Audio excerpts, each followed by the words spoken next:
नमस्ते, आप देख रहे हैं द पटना फोरम। मैं हूं आपके साथ सत्यम। गर्दनी बाग का इलाका है और यहां पे धरनाएं और प्रदर्शन होती रहती है। हमारे पीछे आप बोर्ड देख रहे होंगे, पंचायती वार्ड सदस्य संघ के द्वारा यहां पे धरना किया गया था। आज 9वां दिन है। 8 दिन से ये लोग यहां पे धरना प्रदर्शन कर रहे हैं और भूख हड़ताल पे हैं। 9वां दिन है। प्रदेश अध्यक्ष जो हैं गणेश कुमार चौधरी, उनकी हालत आप देख सकते हैं, सामने है, मुझे बोलने की ज़रूरत नहीं है। हालत काफ़ी खास्ता दिख रही है। सरकार लगातार रोज़गार और बेरोज़गारी पे प्रयासरत है कि कह रहा है सरकार, बिहार सरकार, कि हम बेरोज़गारी भगाएंगे, ये करेंगे, वो करेंगे, कल खाने लगाएंगे। लेकिन इन चीज़ों को देख के गर्दनी बाग में जब आप आएंगे, अभी हमारे सामने 3 धरना प्रदर्शन हो रहा है और ये फर्स्ट से मैं शुरू करता हूँ, तब आपकी सोच थोड़ा धोखा खा जाएगी कि सरकार क्या है और करती क्या है। इनके द्वारा एक और इल्ज़ाम लगाया गया कि पंचायती राज मंत्री के द्वारा वार्ड सदस्य पे आपत्तिजनक टिप्पणी की गई है। जी हाँ, मैं सही बोला हूँ। गणेश चौधरी हमारे साथ हैं, लेटे हुए हैं, इनकी हालत थोड़ी ख़राब है। गणेश जी, आप बात कर सकते हैं क्या? देखिए, तरह तरह की मीडियाओं में अब खबर चल रही है, ठीक है। कोई बहुत जगह अब बात चलती है कि गणेश चौधरी की गिरफ्तारी हो गई। अच्छा। कहीं अब बात चलती है गणेश चौधरी की मौत हो गई, क्योंकि आज 9वां दिन है। आप भी जानते हैं कि 9वां दिन भूख हड़ताल के बाद मेरी स्थिति क्या होती जा रही है। क्योंकि मैं आपके चैनल पर जब पहली बार बयान दिया था, वो बयान और आज की स्थिति मेरी देख ही रहे हैं। हम अपनी 9 सूत्री मांगों को लेकर भूख हड़ताल पर हैं और मेरी निश्चय है कि हमारी मौत क्यों न हो जाए, हम तब तक डटे रहेंगे जब तक कि हमारी 9 सूत्री मांग पत्र पूरा नहीं होता है। जो आदमी अब बाहें उड़ा रही है मीडिया में, सोशल साइट पर, दुनिया में, वो आदमी संभल जाए कि हम उस परिवार के अध्यक्ष हैं जिस परिवार की संख्या 1,14,668 है। 9 लाख जनसंख्या वाले कमेटी ने मुझे इस दायित्व के लिए सौंपा था। मेरी मृत्यु का और मेरी लचरता स्थिति का इतना न आप मजाक उड़ाए, चाहे वो सरकार के आदमी हो, चाहे विपक्ष के आदमी हो, चाहे हमारे ही वार्ड सदस्य क्यों न हो, चाहे बहुरूपिया लोग जो अपने आप को आज की डेट में कहते हैं जो हम ये सोशल साइट चलाते हैं, ये सोशल साइट। हमारी मौत तब तक नहीं हो सकती है जब तक कि ये 9 सूत्री मांग पत्र पूरा नहीं हो जाए। अच्छा, एक चीज़ बताइए गणेश जी कि ये कौन लोग हैं जो इस तरह की अफवाहों को फैलाते हैं, चाहे वो सोशल मीडिया से जुड़े हुए लोग हों, चाहे उस तरह की के सरकारी महकमे से जो काम करते हैं, उनको आप क्या कहना चाहेंगे और कौन लोग हैं आपकी नज़र में, क्या लगता है? वो लोग वही हैं जो बिहार सरकार के दलाल हैं। अच्छा। और मुखिया के दलाल हैं, ठीक है। और जो लोग ये चीज़ मान चुके हैं, सरकारी पदाधिकारी, कि अब उसकी सांसें जो जो अटकेगी, हो सकता है सुप्रीम कोर्ट और हाई कोर्ट उस धरना पर हस्तक्षेप करने वाला होगा और जांच बैठेगा तो सबका सब मुजरिम तिहाड़ जेल में रहेगा। इसीलिए ऐसी अफवाहें हो रही है।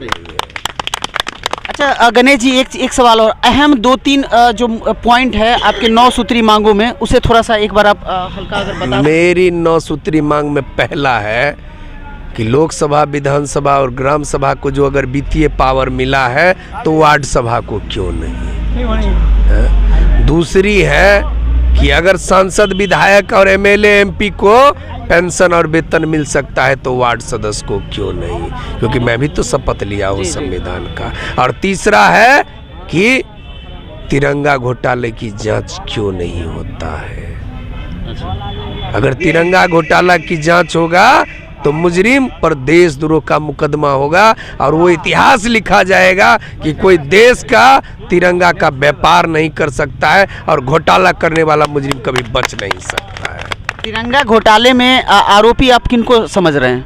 सारा का सारा बिहार सरकार का एक एक तंत्र मिला हुआ है। अब मतलब सारे आरोपी हैं इसमें, क्योंकि ये सरकार तय करे कि कौन आरोपी है, कौन न आरोपी है, कौन क्या है, कौन नहीं है। अगर आप नहीं बोल रहे हैं तो आप भी आरोपी हैं वहाँ पर, क्योंकि अगर आपके क्षेत्र छाया में इतना बड़ा घोटाला हुआ तो आप धृतराष्ट्र की भांति कुंभकर्णी नींद में क्यों सोए हुए हैं? मेरे मौत का इंतजार न कर रहे हैं कि गणेश चौधरी मरेगा, घोटाला बंद हो जाएगा। सरकारी महकमे से कोई लोग आए हैं आपसे मिलने, कुछ आश्वासन? आज तक मुझे कोई दर्शन करने के लिए भी नहीं आए हैं। कुछ कुछ अफवाहें भी आपके सामने में नजर आया होगा कि गणेश चौधरी की गिरफ्तारी हो गई। मेरी गिरफ्तारी यार करने की इतनी ताकत किसके पास में है? मैं बिहार सरकार से चैलेंज करके कहना चाहता हूं कि वो ट्विटर बाबुआ और वो युवराज अपने आप को ये समझ ले कि मैं गांव की सरकार हूं, ठीक है। जिस दिन हमारी एक आवाज़ पर उनकी एसी का शीशा सकना सकना चूर चूर हो जाएगा, क्योंकि आवाज़ में ही इतनी बोल्ड है कि उसकी ताकत कभी लड़खड़ा नहीं सकता है। लेकिन क्योंकि यह गर्दनी बाग जो है वो इतिहास का वो पन्ना लिख दिया है कि हम इसे जलियांवाला बाग में तब्दील करके जाएंगे जब मेरी मौत होगा। तो इसीलिए सरकार मेरी निगाहों और मेरी निशाना को यह ना मान ले कि इसकी आंख पथरा रही है ना तो इसकी मौत हो जाएगी।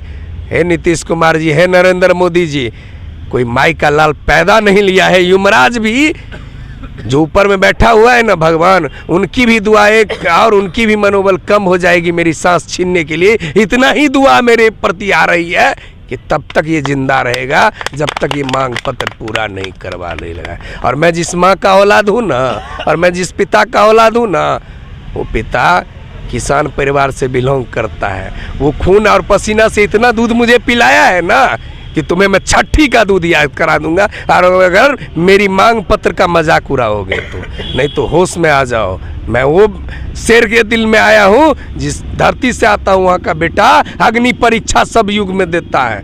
इसलिए मेरी मजाक बनाना छोड़ दो और अपने कुंभकर्णी नींद से जागो, नहीं तो गांव की सरकार है। 1,14,000 है, तू तो 243 हो, तुम्हें पिस्ता उड़ाना मेरे लिए ज़्यादा टाइम की बात नहीं है। और कह रहे हो ना जो हिटलर की आवाज़ में बोलता है, चैनल पर आकर बोलते हो ना कि हिटलर की आवाज़ में बोलता है। अरे भाई, हम बिहारी हैं, शान से जीते हैं, तुम्हारे जरा कायर से नहीं जीते हैं। बिहार का बेटा है, अगर मर भी जाएंगे ना तो बिहारी के लोग फक्र से याद करेगा कि एक जनप्रतिनिधि बेटा को बनाए थे ना तो शान से फांसी पर झूल गया। इसीलिए किसी नेता का फोटो नहीं लगता है, भगत सिंह का फोटो लगता है, क्योंकि वो भी कहे थे कि शान से बेटा मर जाना। तो हो सकता है गर्दनी बाग में फांसी पर वार्ड मेंबरों को कहेंगे लटका दो, आज स्वेच्छा से मरने के लिए आया हूँ, कायर की तरह नहीं मरूंगा। नहीं, लोकतंत्र है। गणेश जी का सीधा बयान है, थोड़े व्यथित हैं।